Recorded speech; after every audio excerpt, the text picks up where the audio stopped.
Bendecidos por el Señor, qué bueno. ¿Alguien viene cansado físicamente? ¿Tú sí? ¿Usted también, hermana? ¿Sí? ¿Tú también? ¿Sí? Entonces no hay que nadie se siente aquí porque es la mesa, ¿verdad? Es la mesa de hay que cambiarlos de mesa, ¿verdad? A ellos para que ya así les van a decir para el próximo miércoles, ¿verdad? La mesa de los cansados.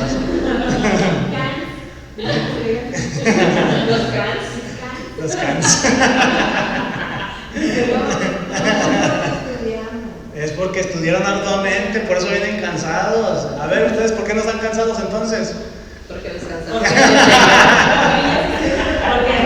más días atrás. Estudiaron hace tiempo. Nos organizamos. No, dice, estudiamos hace tiempo, no, la primaria no cuenta, ¿verdad? Bueno, vamos a iniciar, ¿les parece bien? Vamos a hacer una oración para decirle a nuestro Señor que dejamos este tiempo en sus manos. Padre Celestial, estamos muy agradecidos porque es otro miércoles y no es cualquier miércoles, es un miércoles de adoración delante de su presencia, Señor bendito. Gracias, Señor mío, porque podemos venir a cantar, a orar juntos unos con otros y unos por otros, y también podemos venir a aprender de su palabra. Señor, yo estoy totalmente convencido que su voluntad es que cada uno de nosotros le sirvamos. De eso no tengo dudas. Estoy totalmente convencido también, Señor, de que usted en su voluntad levantará diáconos y diaconisas de este lugar. Somos un grupo hermoso, somos un grupo que no confiamos en nuestras propias fuerzas, ni siquiera en nuestro propio entendimiento. Es por eso que estamos aquí aprendiendo, Señor, rogándole humildemente que ministre y que nos enseñe a nuestras vidas, porque yo sé que usted ha puesto un fuego ardiente en el corazón de los varones y de las damas para que puedan servirle. Y ahora, Señor, queremos rogarle su instrucción, Espíritu Santo. Te rogamos tu guía, te rogamos tu entendimiento, para que todo lo que estamos aprendiendo en el seminario de diáconos y diaconisas sean palabras que entren a nuestras vidas con poder, con acción, que nos lleven a la obra buena, Señor, enfocada en darle gloria y honra. Le ponemos en sus manos a los hermanos que no han podido venir, que tienen el deseo, pero que por una u otra cosa no han podido asistir. Bendígales, Padre Celestial, y gracias por los que estamos aquí para aprender de su palabra y cómo ser buenos servidores. En el nombre de Jesús agradecemos. Amén. Bueno, si ya tienen entonces su hojita, entonces ustedes estarán viendo que tienen ahí, inciso I, hermenéutica 7. El texto se interpreta bajo el método literario, ¿verdad? Pónganle ahí literario. Porque estamos aprendiendo que una predicación, una enseñanza se lleva a cabo a través de un método llamado histórico, gramático, literario, teológico, ¿verdad? Poquito, gracias. Y a mí me gustó el día que les preguntó, ¿verdad? Que les pregunté si alguien se había preguntado si había un método para elaborar una predicación. Y muchos se quedaron así como de sí, me hacía yo la pregunta, ¿verdad? O si nada más se paran ahí, así con eso, no, gracias. O si nada más se paran ahí, ¿verdad? A decir lo que se les ocurre. Yo sé que tal vez ustedes no, pero conocen gente que sí, ¿verdad? Si es así, que predica así. Y aún así hay un método, el histórico, gramático, literario, teológico. Estamos en la parte del método literario. Y hoy vamos a ver el 1.3.5, el texto se interpreta según el estilo literario. ¿Quién me ayuda a leer el inciso A? Que se escuche en todo el recinto, por favor. Los estilos o géneros literarios son una característica importantísima para comprender el mensaje fiel de Dios para nuestras vidas. Leamos Apocalipsis 9, del 7 al 10. Gracias. Sí se escuchó en todo el recinto, ¿verdad? Sí, se la tomó en serio, ¿verdad? Se escuchó retio. Entonces vamos a Apocalipsis 9, del 7 al 10. Fíjense, este pasaje cómo nos va a mostrar la importancia de entender los géneros literarios. Miren, vamos a leerlo. El aspecto de las langostas era semejante a caballos preparados para la guerra. En las cabezas tenían como coronas de oro, sus caras eran como caras humanas. Tenían cabello como cabello de mujer, sus dientes eran como de leones, tenían corazas como corazas de hierro. El ruido de sus alas era como el estruendo de muchos carros de caballos corriendo a la batalla. Tenían colas como de escorpiones y también aguijones, y en sus colas tenían poder para dañar a los hombres durante 5 meses. ¿Te puedes imaginar qué es eso? Entonces, si no estudiamos que hay un género literario, pues hagan un dibujo, imagínense de eso. ¿Cómo dibujaría usted eso? Monstruo, bien rarísimo. Mira el 7. El aspecto era de langostas. Bueno, ya conoce usted la langosta, ¿no? Con unas patotas así, ¿no? Como así en la parte de atrás adelante, larguitas. Pero dice que eran semejantes a caballos preparados para la guerra. Entonces, ¿qué? ¿Le pone cara de caballo y cuerpo de langosta o grande, verdad? También dice la hermana. En las cabezas tenían coronas de oro. Perdón, sí, como coronas de oro. Y luego dice que sus caras eran como caras humanas. O sea, usted ya le puso, ¿verdad? Patas de caballo, cuerpo de langosta, cara humana y con una coronita. Tenía cabello como cabello de mujer, y que la mujer era china, lacia, ondulada, ¿verdad? ¿Cómo era su cabello? ¿De qué tipo de mujer, verdad? Sus dientes como de leones, pues como tienen los leones los dientesotes, ¿no? Unos colmillonones. Tenían corazas como corazas de hierro. O sea, hermanos, si leemos este pasaje así literal, pues imagínense qué estaría viendo Juan, pues quién sabe, ¿verdad? Pero dice el inciso B, bueno, aquí sí en su pantalla se alcanza a ver todavía, pero lo tienen en su hojita. Por pasajes como este, es que mucha gente confunde las Sagradas Escrituras y comienzan a hacer sus propias deducciones, dibujos, doctrinas, etc. Es aquí donde un creyente que estudia seriamente las Escrituras necesita revisar el estilo literario. ¿Se fijan? Porque si no, imagínense lo que estaríamos diciendo que estaba viendo Juan, o que Juan dijo que iba a ver. Entonces, hay un estilo literario que necesitamos revisar. Entonces ahorita vamos a comenzar poco a poco a revisar los estilos literarios. El número 1, desde Génesis a Esther.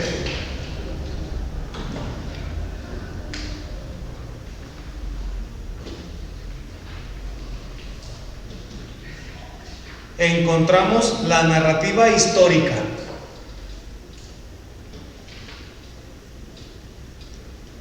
Desde Génesis a Esther encontramos la narrativa histórica.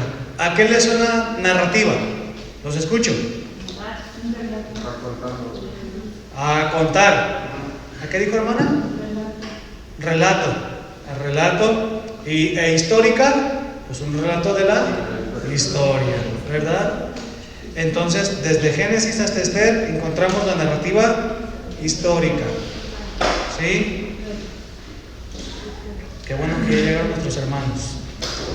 22 libros de la Biblia pertenecen a dicho estilo literario. Aún dentro de otros libros encontramos muchas porciones de narrativa histórica. 2 características sobresalen de este estilo. Primera, ¿alguien que me ayude a leerla con voz fuerte? Primera, la narración es imparcial.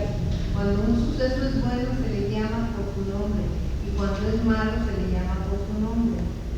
Ejemplo, el rey David y Natán. Ok, hermana, gracias. Entonces, una característica de la narrativa histórica es que al suceso se le llama por su nombre, como es. ¿Sí? Yo me acuerdo cuando yo estaba adolescente, yo llegaba a la casa bien tarde, en la noche, ya a la madrugada, y me decía mi mamá, dile a tu hermano, que estuviste haciendo algo importante, fuiste a trabajar, y es que a mí sí me gustaba trabajar de noche, me contrataban, por ejemplo, para hacer trabajos de albañilería por las noches, distribuir propaganda por los Oxxos, ¿verdad? Ahí por las noches, repartir muebles de la mueblería o hacer mudanzas por las noches, pero a veces sí llegaba tarde por eso y a veces no. Y como mi hermano preguntaba, ¿dónde está Miguel? Yo soy el menor, tengo un hermano mayor. Mi mamá le decía, no, pues es que tu hermano está, Pero mi mamá se arriesgaba a que fuera de verdad o de mentira, ¿verdad? Mi mamá ya sabe que eso está mal el día de hoy, ¿verdad? Ella ya cayó a los pies de Cristo, ya es creyente. Pero mi mamá en ese tiempo no le llamaba las cosas por su nombre. Eso es lo que voy, ¿sí? Usted en la narrativa histórica va a encontrar que cuando alguien pecó, dice pecó. No le cambia el nombre, ¿verdad? Como ahorita la enseñanza de hoy por hoy. No digas pecado porque ofende, ¿verdad? Y usted diga, ay, no sabe. Pero hay iglesias donde la palabra pecado es pecado, ¿verdad? No se pronuncia porque ofende. Y usted no tiene que decir la palabra pecado porque la gente se va a ir. ¿En serio, hermanos? O sea, hay ramas de estudio, muchas cosas que muchas iglesias se están metiendo, cambiándole el nombre al asunto. Por ejemplo, dijimos ahí, no lo vamos a leer, el rey David y Natán. Sí, comienza Natán diciéndole, imagínate, pues que tuvieras unas ovejitas, ¿verdad? Y ahí comenzó suave el asunto, ¿no? Imagínate que viene alguien y te toma la más preciosa de toda la que tienes. Y dice David, no, el tal es digno de la muerte, ¿verdad? Y le dice Natán, pero así como va, pues ese eres tú. Oh. Narrativa histórica, una característica, las cosas se le llaman por su nombre. Bueno, malo, malo. Entonces, de Génesis a, ¿qué dijimos? A Esther. Entonces hay narrativa histórica. Una segunda característica de la narrativa histórica, ¿quién me ayuda a leerla? La narración siempre estará enfocada en la relación entre Dios y el hombre, ya sea que el enfoque esté al inicio o en medio o al final. Entonces, la narrativa histórica siempre nos va a mostrar que Dios está diciendo algo y está Dios trabajando con nosotros de una manera directa y de una manera, como lo acabamos de decir, muy concreta. Por ejemplo, hablando otra vez de David, dice que tomó una mujer y luego tuvieron un hijo, ¿no? Tuvieron un bebé y el bebé murió. Entonces ya el Señor quebrantó el corazón de David al punto en que David entendió lo que Dios estaba haciendo, y entonces ya dice David, bueno, pide perdón y dice, vamos a continuar porque el Señor tiene cuidado, ¿verdad?, de los bebés. Entonces, la segunda característica de la narrativa histórica es que siempre va a haber un mensaje concreto de lo que Dios está haciendo con el hombre. ¿Alguien tiene preguntas de la narrativa histórica? ¿No? ¿Cuántos libros dijimos que hay de narrativa histórica en el Antiguo Testamento? 22. Son muchos, ¿no? Son muchos de narrativa histórica. Entonces, bueno, usted tiene que poner mucha atención ahí. Punto número 2. Estilos literarios de Job a Cantares.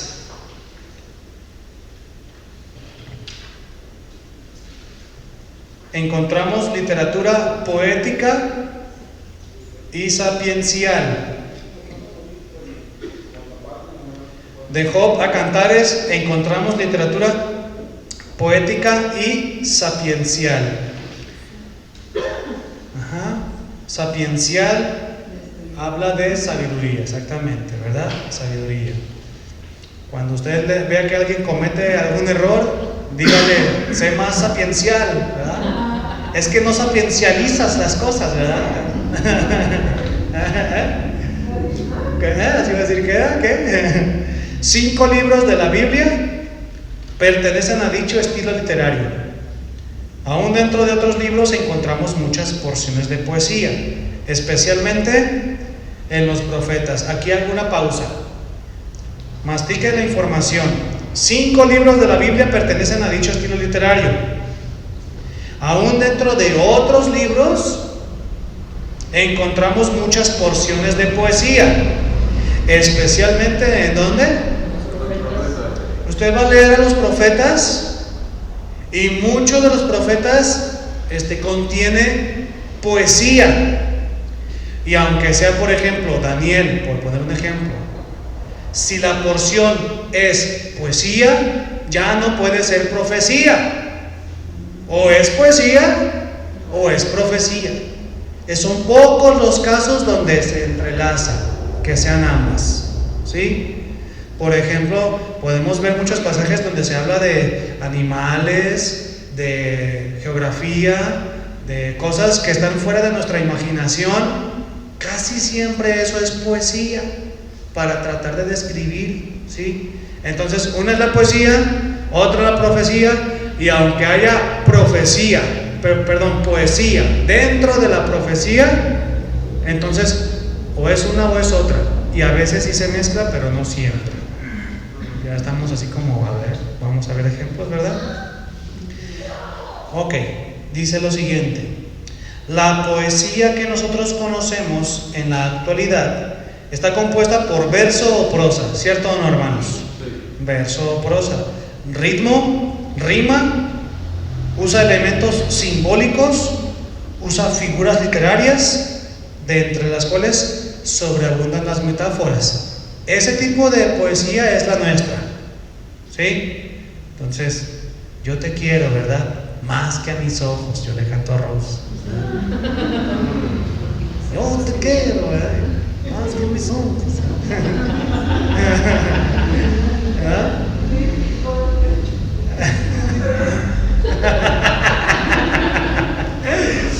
Entonces, eso es poesía porque contemporánea, porque tiene una prosa, rima, etcétera, ¿verdad?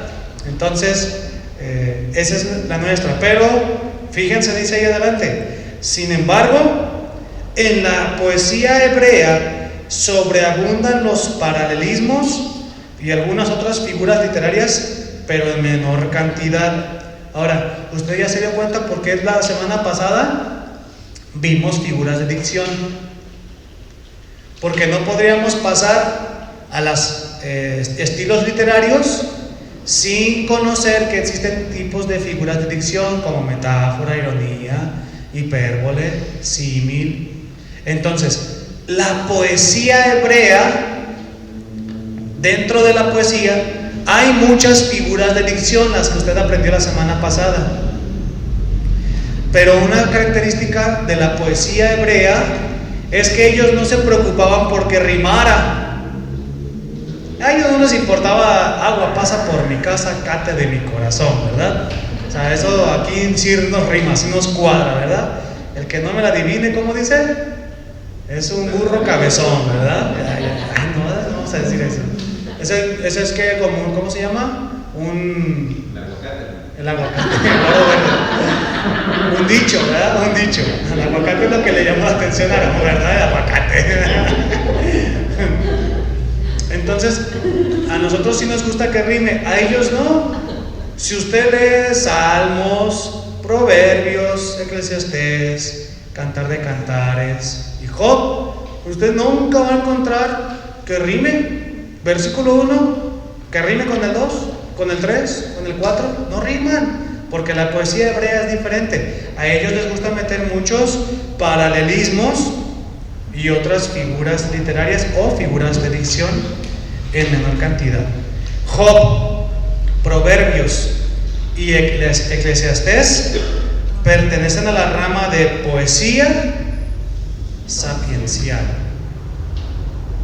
Entonces, si usted quiere aprender sabiduría, ser más sabio o más sabia, pues tiene toda la Biblia, pero Dios específicamente en su regalo de amor, que es la palabra, nos dio Job, Proverbios y Eclesiastés. Por eso usted va a ir a Job va a encontrar mucha sabiduría acerca de las cosas materiales, qué es lo que opina Dios de las cosas materiales, la paciencia, las amistades, la consejería. Eso es lo que usted aprende en Job, sabiduría de ese tipo. Y luego va a Proverbios y ahí hay chile, mole y pozole, ¿verdad? Hay de todo. Que la lengua, que los ojos, que los oídos, que el corazón, que la mujer, que el hombre, que el sabio, que el necio, que la hormiga, que el elefante. Bueno, muchísimo, ¿verdad? Que ya con elefante, ya yo exageré porque no hay de elefante en Proverbios, según yo, pues, ¿verdad? El oso perezoso, decía, y el caballo, ¿sí? La mujer sabia, ¿sí? El hombre que encuentra mujer, encuentra la felicidad, ¿verdad? Bienaventurado, dice. O sea, ahí usted encuentra sabiduría para toda la vida. Y si se va a Eclesiastés, ¿qué encuentra? La vanidad de la vida. Todo tiene su tiempo, su lugar, no hay nada nuevo debajo del sol, todo el Señor lo tiene bajo control. Usted trabaja, y cuando se muera, nada se lleva. Y dice Salomón, ¿verdad? Que escribió Eclesiastés, no, dice, yo soy riquísimo, yo he hecho de todo, yo le di rienda suelta a mis deseos, me compré lo que quise, fui a donde quise, y es pura vanidad.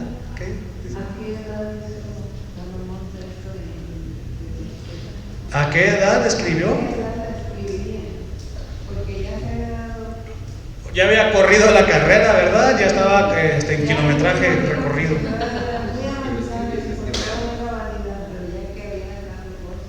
Ya que había dado, o sea, él vivió para platicar, no se la platicaron, ¿verdad? Entonces, quién sabe, ya estaba con cabello blanco en su cabeza, tal vez Salomón, ¿verdad? Y luego, ¿cuántas mujeres tuvo? 999. No aprendió con la primera, ¿verdad? O sea, yo con una que tengo no acabo de aprender. 900, ¿verdad? Entre esposas y concubinas. ¿Tú, Aarón, ya aprendiste todo lo que tienes que aprender con tu esposa? No. Fíjense hasta en esa. Qué sabio era Salomón, ¿verdad? A ver, miren, fíjense, Job, una, y Salomón, 1000. O sea, fíjense cómo por un lado el Señor nos muestra una cosa y otra por otro lado, pero ya sabemos que a nosotros nos corresponde una, ¿verdad? Una. Aarón, no te pongas triste con eso de que nada más una, ponte feliz, hermano. Muy bien, entonces, ¿usted quiere aprender sabiduría? Vaya a esos 3 libros. Número 3, a ver, ¿quién me ayuda a leer? De Isaías a Malaquías. ¿Cómo vamos a leer? Díganme, ¿verdad? Si no tenemos nada ahí, ¿verdad? De Isaías a Malaquías encontramos literatura profética.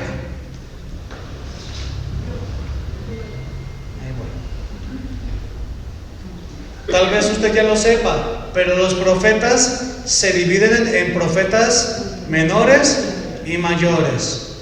Ay, pero si dice la Biblia que Dios no hace acepción de personas, pues precisamente Dios no lo hizo. El hombre fue el que desarrolló el sistema metodológico, ¿verdad? La sistematización de la escritura, y el hombre fue quien determinó que son profetas menores y mayores. ¿Y por qué mayores y menores? Pues porque unos escribieron menos y otros escribieron más. Porque unos, su ministerio fue como en un lugar cortito territorialmente, y de profetas mayores, su ministerio fue territorialmente más extenso. Nada más por eso, pero delante de Dios todos los profetas fueron iguales. Igual con nosotros, así debe de ser. Ahora sí, mi amor, léelo, por favor. Dice, 18 libros de la Biblia pertenecen a dicho estilo literario. Aún dentro de estos libros encontramos muchas porciones de profecía. Son 3 las características más notorias para identificar una profecía. Gracias, mi amor. Entonces, nuevamente venimos a lo mismo. Fíjense cómo la Biblia toda está hilada, hermanos. Regreso con la poesía.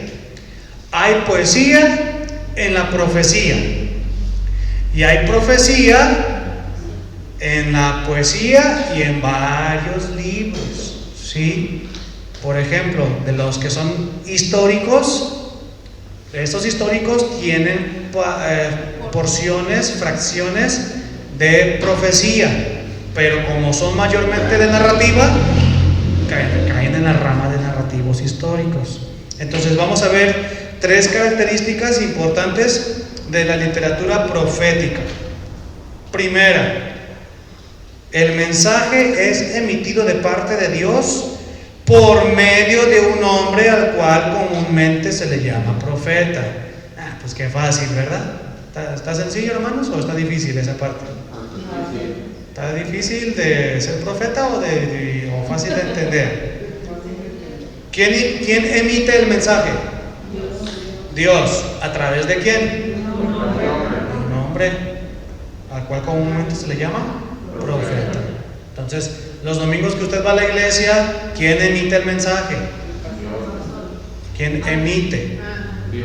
Dios. A través de los pastores, ¿sí? Pero es el mensaje de Dios. Entonces usted no tiene que enojarse con el pastor porque le enseñó lo que la porción dice, ¿verdad? Si usted tiene quejas,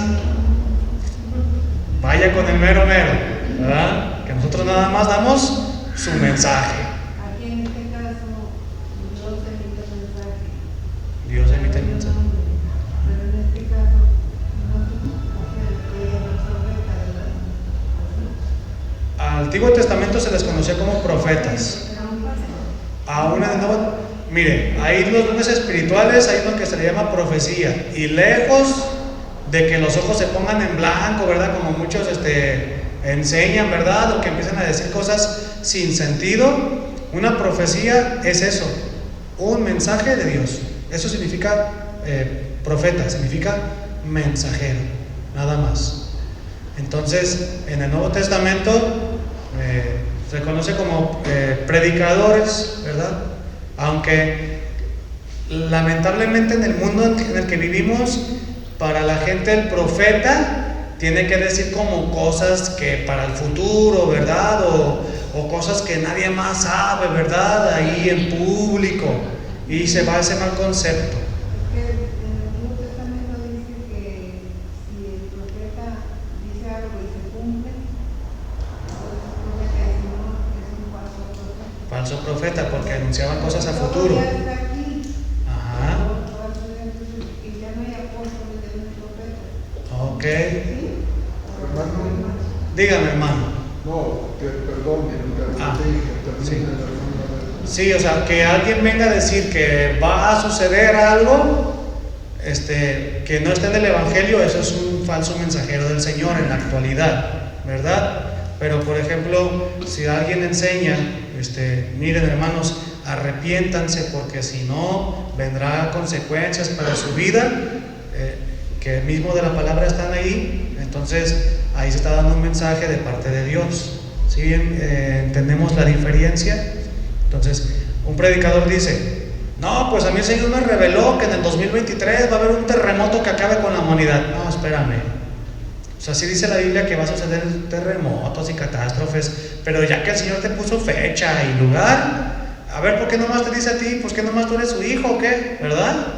Pero si el Señor viene, manda a un profeta y dice: hermanos, pues vengo a predicarles de la palabra, y voy a poner un ejemplo nada más. Hay como 5 adúlteros en la congregación. Es un ejemplo, pues, ¿verdad? Es un ejemplo. Entonces, él toca el mensaje. El adulterio, ¿verdad? El Señor no lo recompensa. Señor, quien comete adulterio, atenta contra su vida, contra la de su familia, y vendrá disciplina del Señor. O sea, él está diciendo que vendrá a futuro una disciplina, y efectivamente la Biblia dice, ¿no? Que vendrá disciplina en nuestra vida. Eso es el equivalente a la profecía de hoy, pero no cosas que no han sucedido. O que, no, pues aquí, ¿verdad? El Señor me dice aquí enfrente de toda la iglesia que tú te arrepientas enfrente de toda la iglesia. O sea, eso no es del Señor. Nunca en el Antiguo Testamento usted vio eso, ¿verdad? Porque el Señor trata con cada uno por separado, por personalmente. Entonces, es la diferencia. Dígame, a ver si hermano. No, le quería comentar respecto sobre la profecía bajo la ley y bajo la gracia es predicar y hablar de la palabra que ya está escrita. Cristo dijo, porque todo profeta y la ley hasta Juan se cumple. ¿Sí? Entonces, nosotros cuando hablamos de la palabra de Dios es lo que ya está escrito. Ahí. Así es. Sí, exactamente. No cosas que no están, ¿verdad? Bueno, esperemos que haya quedado el punto entendido, ¿verdad? La segunda, ¿quién me ayuda a leerlo? La profecía se puede dividir en pasada, presente y futura. Entonces, cuando usted encuentra un libro que pertenece al estilo literario de profecía, se puede dividir la profecía pasada, presente o futura. Por ejemplo, algunos profetas citaban el Génesis. Ellos citaban profecía pasada, ¿sí? Algunos profetas daban profecía del momento presente, y algunos profetas daban profecía de lo que iba a ocurrir. Eso se le llama la profecía que es pasada, presente, futura, ¿sí? Ahorita actualmente eso, pues podemos predicar la profecía pasada. Podemos predicar, por ejemplo, con profecía presente me refiero a un mensaje en la Biblia, en el momento, pero futura no. Futura ya no, o sea, en el sentido de cosas de lugar, momento específico, ¿sí? Lo que decíamos ahorita. Tercera, ¿quién me ayuda a leerla? La profecía en su mayoría tiene primer y segundo cumplimiento. ¿Sí? Entonces, ¿han leído Isaías 53? Entonces, Isaías 53, en su contexto, si tú le preguntas a un judío, de hecho, un hombre le preguntó, ¿no?, a Felipe, en Hechos, que iba en el carruaje, ¿verdad?, un eunuco, y le preguntó a Felipe, ¿esto de quién habla? ¿De él mismo, o sea, de Isaías, o de otro? Y ya le dice Felipe, no, pues habla de nuestro Señor Jesús. Entonces, la profecía de Isaías 53 era una profecía a futuro, que tuvo el cumplimiento, un único cumplimiento en Jesús, ¿sí? Pero usted también puede leer profecías donde en el momento se van a cumplir las cosas que Dios había dicho, y posteriormente se va a volver a cumplir de otra manera. Por ejemplo, Jonás, ¿sí? O sea, Jesús cita a Jonás y les dice, ninguna señal se les va a ser dada más que la de Jonás. La de Jonás tuvo su cumplimiento en su momento, y su segundo cumplimiento lo tuvo en Jesús, ¿sí? Entonces ahí entra la investigación, si la profecía que estamos leyendo es de un cumplimiento o de doble cumplimiento. Por ejemplo, y voy con esta y con la última, dice muchas porciones del Nuevo Testamento que pasaremos por tribulación. Pues si yo le pregunto a usted, ¿ahorita viene atribulado? Pues muchos, pues sí, ¿verdad? O tal vez hoy no, pero la semana pasada sí. Entonces ya se cumplió de que estamos padeciendo tribulación. Pero un segundo cumplimiento vendrá entonces con la que conocemos como la tribulación de 3 años y medio y la gran tribulación de otros. O sea, hay que ver si la profecía es de primer y segundo cumplimiento. Hay muchísimos pasajes ahí, ¿verdad?, de primero y segundo cumplimiento.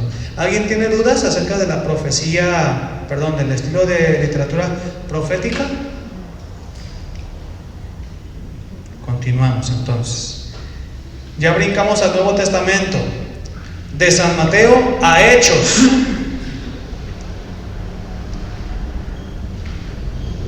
Encontramos narrativa histórica, pero ahora dice ahí en su hojita, del Nuevo Testamento.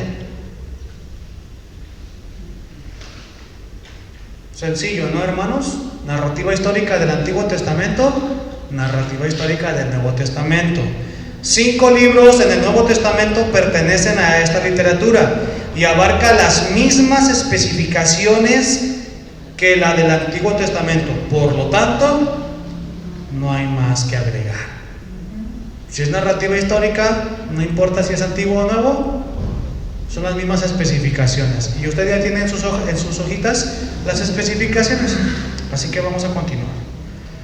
Inciso 5. ¿Quién me ayuda a leerlo? De Romanos a Judas.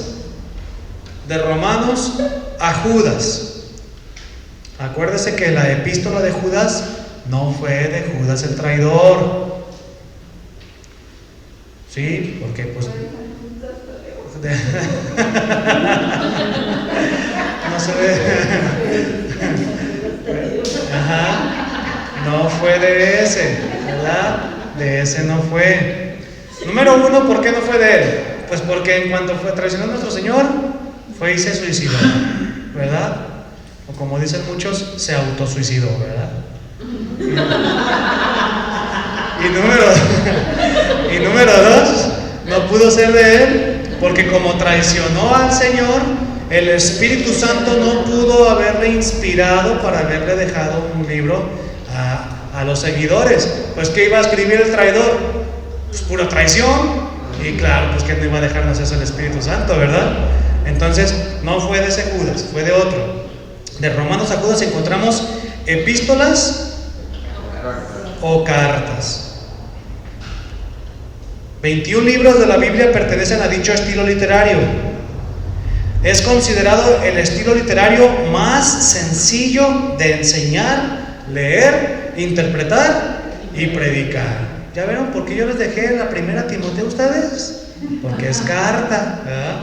Es epístola y es la más fácil de enseñar, leer. Y si ustedes sienten que les va a estallar la cabeza con su pasaje, que están dentro de la rama de las más fáciles, pues nada. ¿Qué está tratando de decir, verdad? ¿Sí? Entonces, ahí está. Epístolas o cartas. Para una profunda comprensión de este estilo, es de gran importancia estudiar los contextos históricos. ¿Les suena? Sí, ¿verdad? Sí, hacen varios, ¿verdad? Cuando un estudiante serio de la Biblia respeta estos contextos y suma una buena hermenéutica, el creyente reconocerá lo que el escritor quiso decir originalmente y logrará crecer en su vida espiritual, conociendo más a nuestro Señor.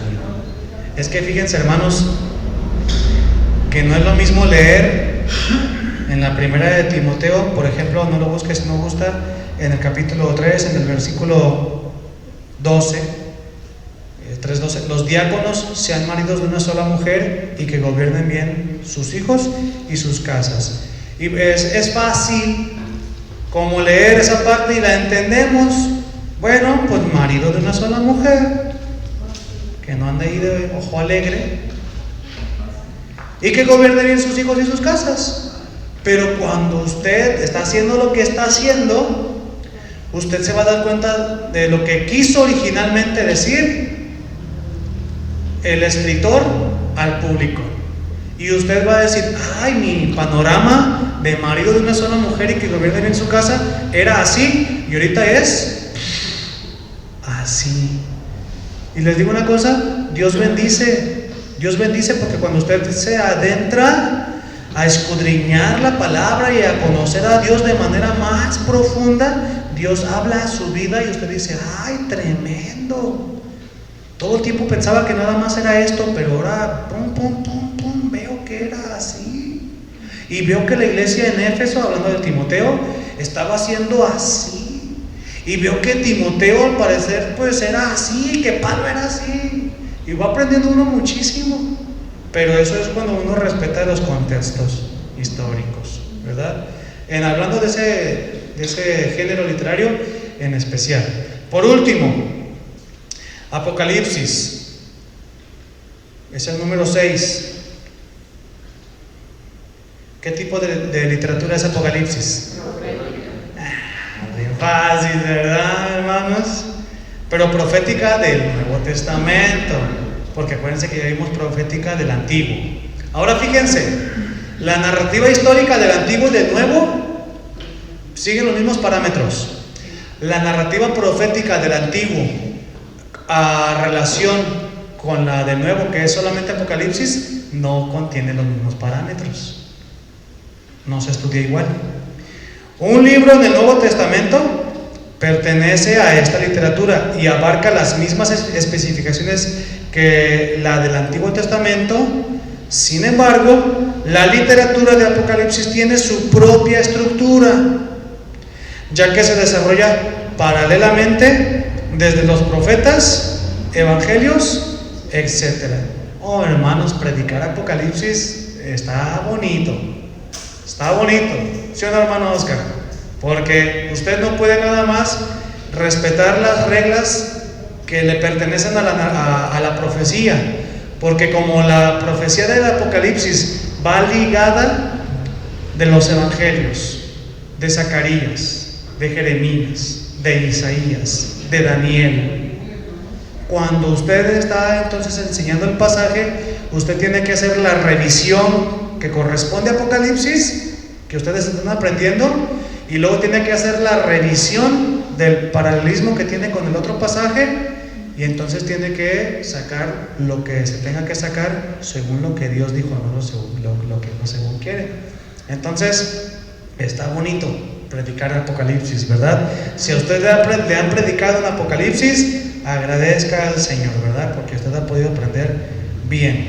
Entonces contiene las mismas especificaciones de estudio, pero tiene unos parámetros, vamos a decirlo, un poquito diferentes, porque se desarrolla en conjunto con otros libros. Por ejemplo, dice ahí: para una sana interpretación de Apocalipsis se recomienda estudiar los paralelismos más los contextos históricos de ambos pasajes y muy estrictamente las figuras de dicción, ya que Apocalipsis contiene un amplio lenguaje figurado con enigmas y símbolos mayormente. ¿Se acuerda que comenzamos leyendo las langostas que parecían caballos, con cara de gente, con coronas de rey, preparados para la guerra, con corazas, ¿verdad? ¿Qué más decía?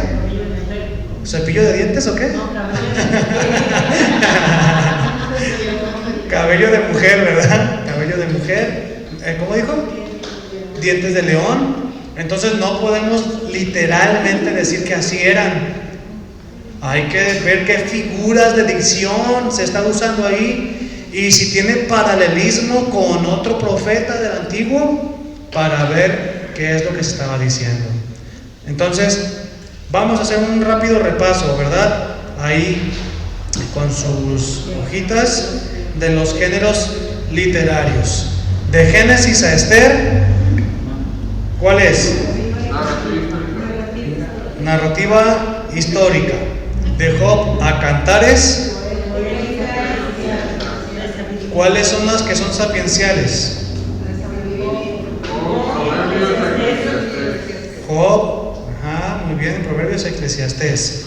De Isaías a Malaquías, ¿qué tenemos? Profética, ¿sí? De Mateo a Hechos, narrativa histórica. De Romanos a Judas, epístolas o cartas. Y por último, Apocalipsis profética. Una regla de la teología sistemática, apúntela en su hojita ahí a un ladito, donde pueda, ahí donde le quepa, pónganle regla de teología sistemática, que es la que seguimos nosotros, la teología sistemática. Teología. Ajá, teología sistemática.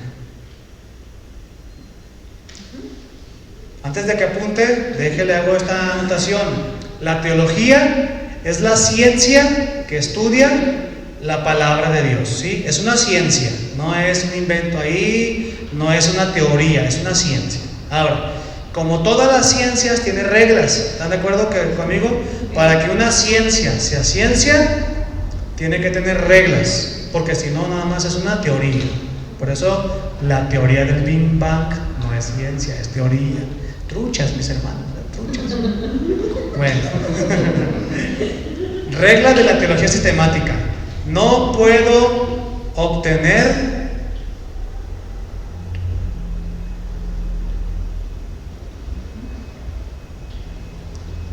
doctrinas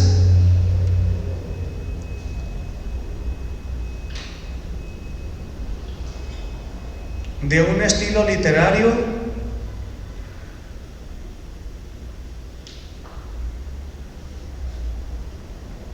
narrativo histórico.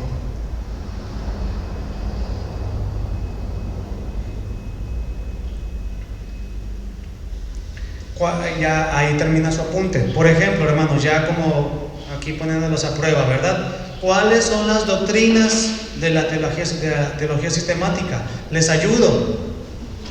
La neumatología, que es el estudio del Espíritu Santo. A ver, ¿quién me dice otra? Otra doctrina. Cristología, que estudia la persona de Cristo. ¿Quién me dice otra?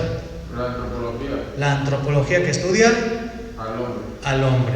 ¿Quién me dice otra? La bibliología. Bibliología, que estudia la Biblia.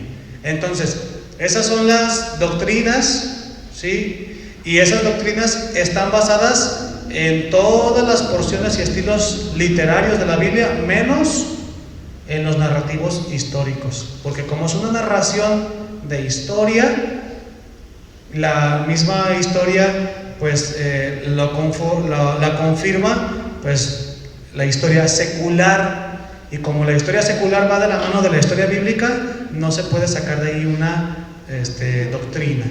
Usted cuando estudie las doctrinas verán, lo vamos a estudiar, de hecho en su sumario por ahí está, cuando estudien las doctrinas verán que todas están basadas en todos los estilos menos en la narrativa histórica.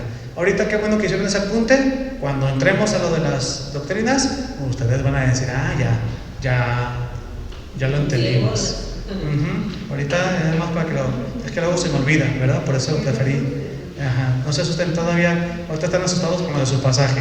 No se asusten con otra cosa. Bueno, vamos a hacer una oración para terminar este bloque.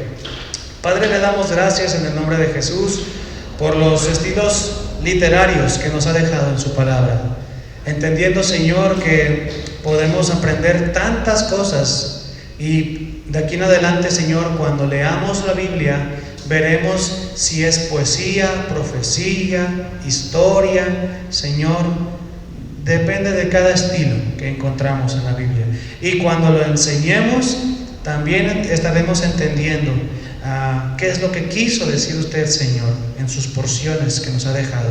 Padre Celestial, agradezco tanto por mis hermanos y hermanas.